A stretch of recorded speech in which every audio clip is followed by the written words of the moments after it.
dealing with support for those individuals who are out trying to deal with this as an issue, grants and what the government is doing, what the state is doing, and what has to be done. And I think you've already mentioned that New York is on the road of perhaps ending this disease by, what, 2020. Okay, and that's a very, very optimistic report from what we know about the disease. So let's look at it within that framework. Okay. Well, as I said earlier, Dr. Haney, New York does have a very optimistic goal of trying to end AIDS in 2020. I have my mentor, Reverend Dr. Charles King, who is the CEO of an agency in New York called Housing Works. Mm-hmm. He initiated that way back probably 10 years ago. He started a campaign called Campaign to End AIDS, C2EA. And so he gathered leaders from around the country, and he's been advocating for the ending of AIDS for a long time. So he went to the governor of New York, and they came up with ending AIDS by 2020. And so the governor got on board and supported that. And so they're really on track to ending AIDS in 2020. Now, I say that to say this. They are setting the model. Nashville is getting right on board with it. So, and everybody around the country is on board with, hey, we're in a position to end AIDS. And so that's what we're working on. As I mentioned earlier, one of the ways that's going to happen is getting to the people who are HIV positive and is not in medical care, whether it be they done fell out of medical care or where they are HIV positive and don't know it.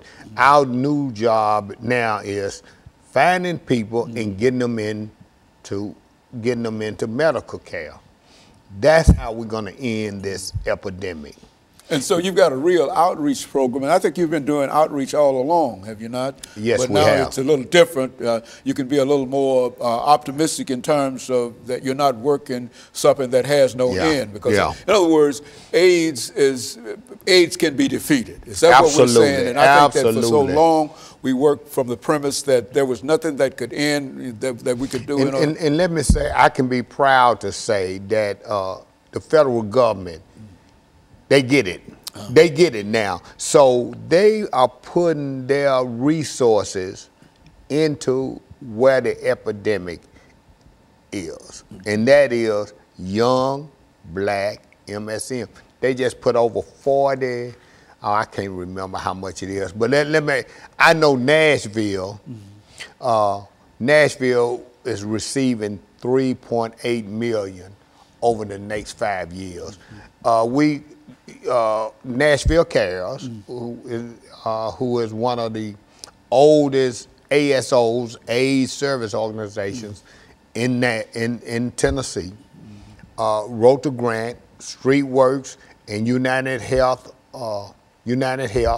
which used to be United Neighborhood Health Services, UN, but they done changed the name. I think it's United Health. So it's Nashville Cares, who is the lead on the grant, United Health, which is a FQHC, federally qualified health center, and StreetWorks, all collaborated in a unified effort to work on a grant targeting young black African American gay men who have sex with men.